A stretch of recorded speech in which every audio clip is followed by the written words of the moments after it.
On ne va rien arrêter. Vous dites, vous avez la connaissance. Gagné, va avec. Moi, je suis gagné. Tu te bases sur des virgules pour prouver la divinité de Dieu.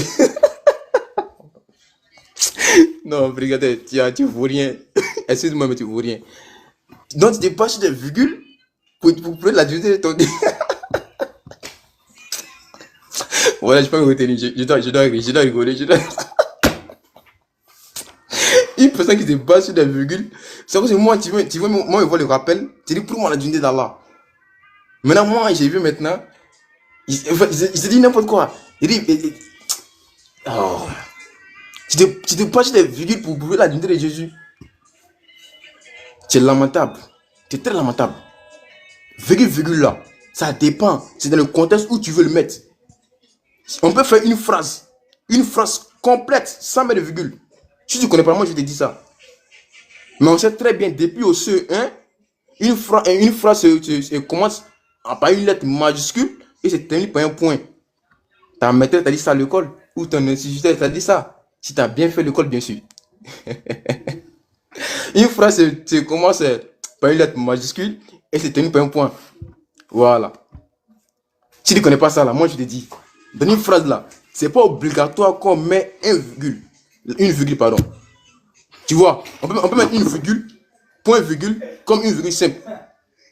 Il y a deux sortes de virgules. Il y a point virgule et puis il y a virgule simple.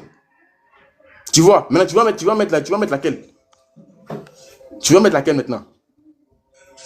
Mais la phrase qu'il t'a donnée là, bien vrai qu'il y a des virgules dedans.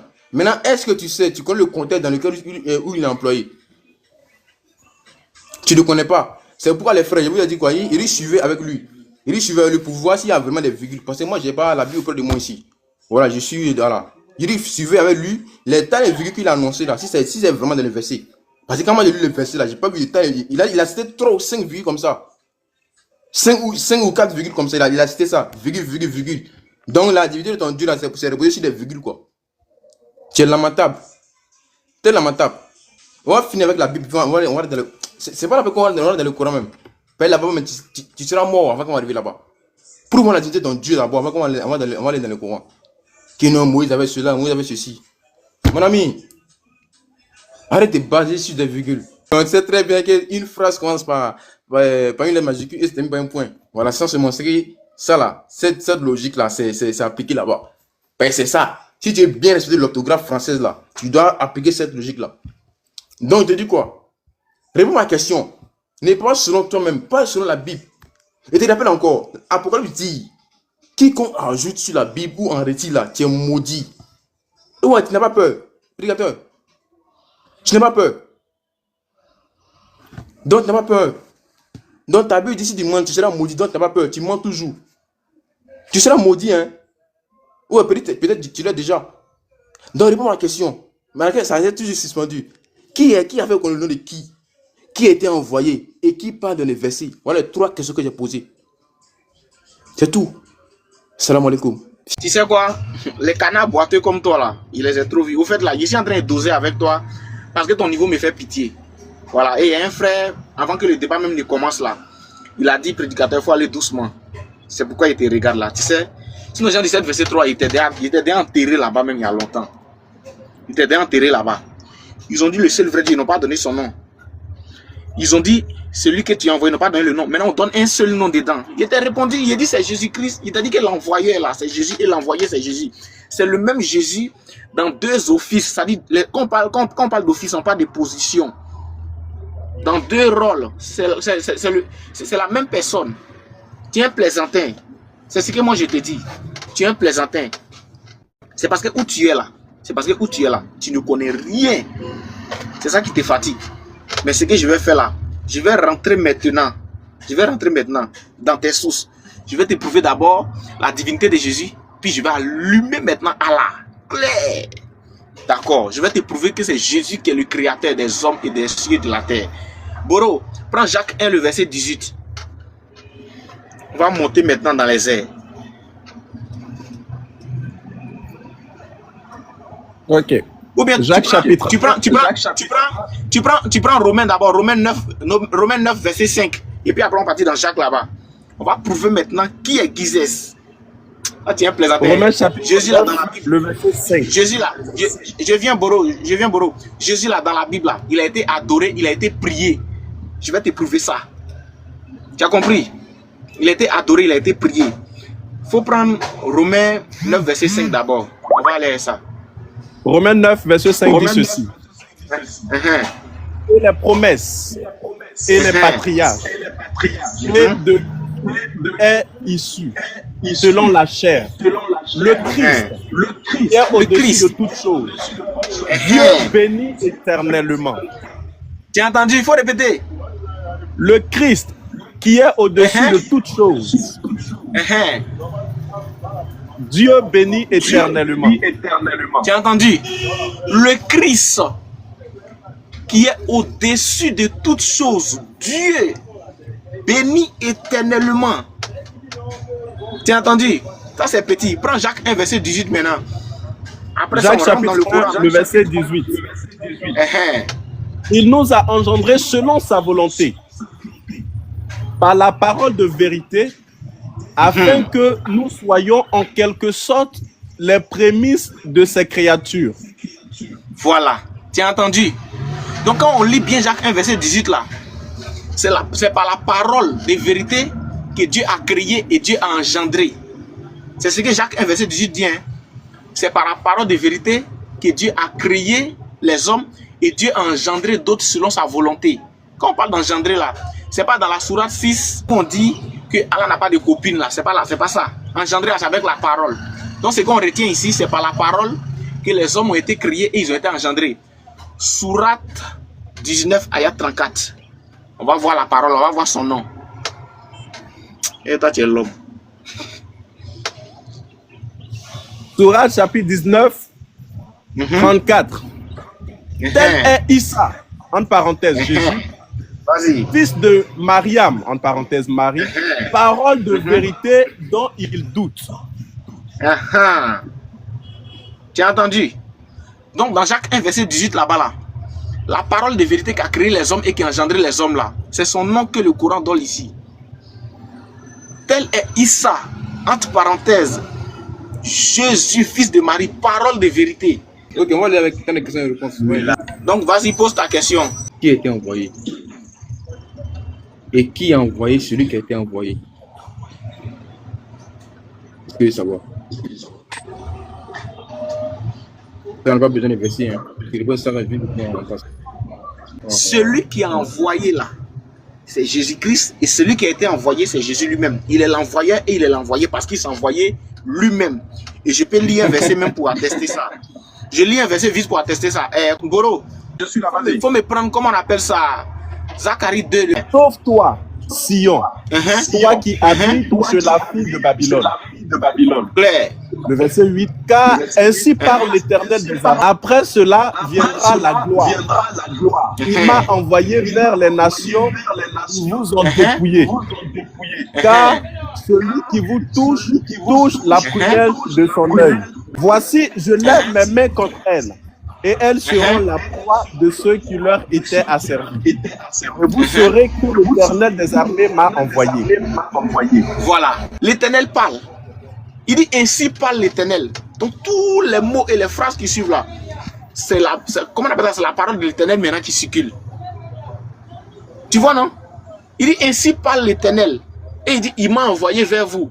Et à la fin il dit vous saurez que l'Éternel des armées m'a envoyé. Or dans Deutéronome 6 verset 4, on dit écoute Israël, l'Éternel notre Dieu est le seul éternel. Il n'y a pas deux éternels. Maintenant le seul éternel là, il dit il vient et puis les gens vont savoir que l'Éternel l'a envoyé. Donc Dieu s'envoie lui-même. Il dit, en vérité, nous sommes envoyés à des gens criminels, à l'exception de la famille de Lot que nous sauverons tous.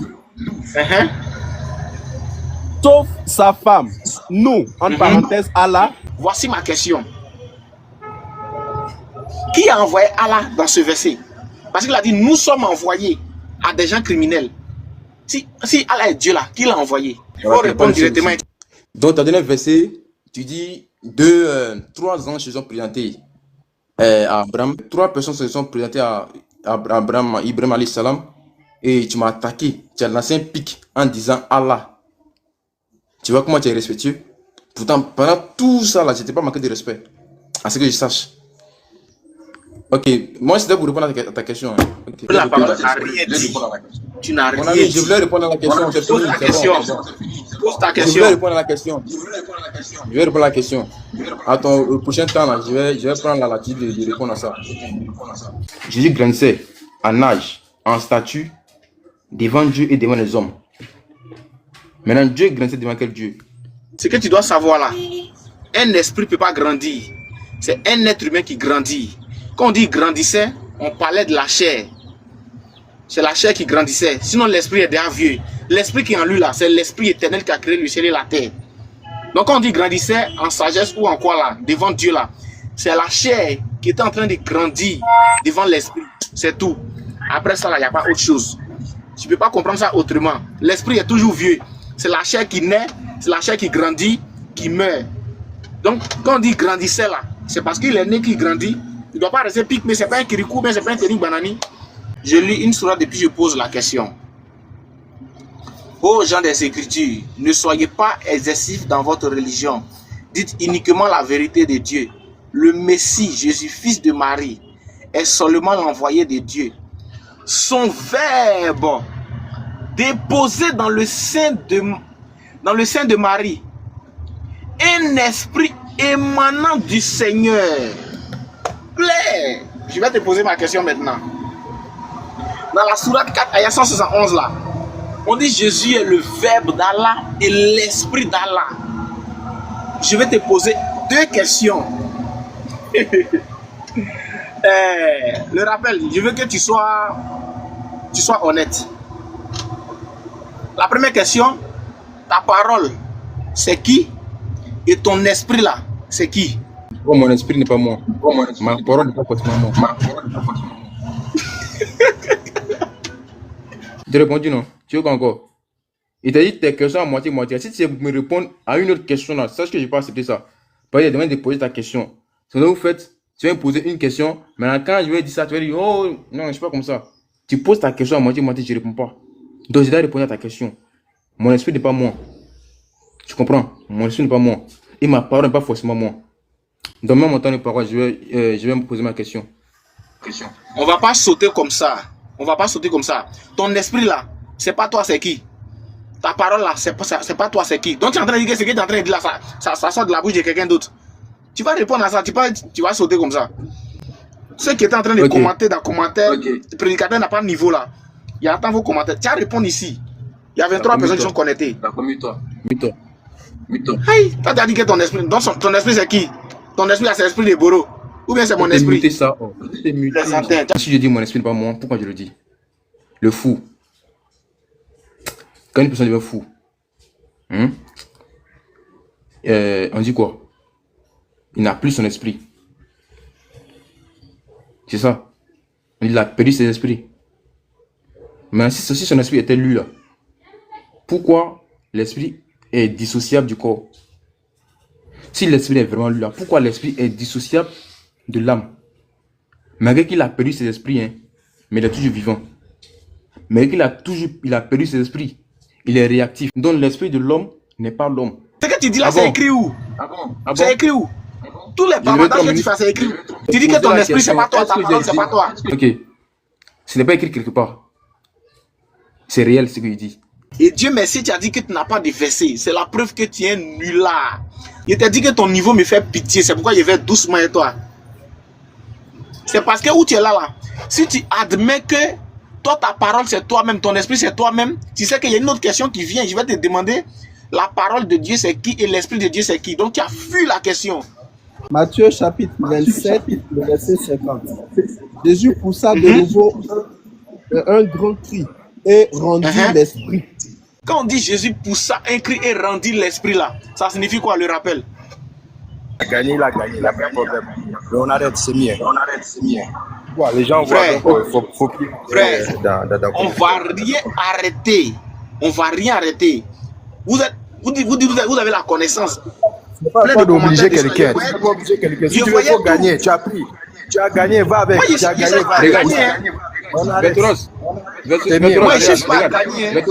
Il va répondre à la question et puis il va partir. Même s'il veut fuir. Si vous voulez fuir, Mais si tu as gagné, faut pas partir. Hein. Voilà. Faut pas partir. Tu as gagné, c'est bien.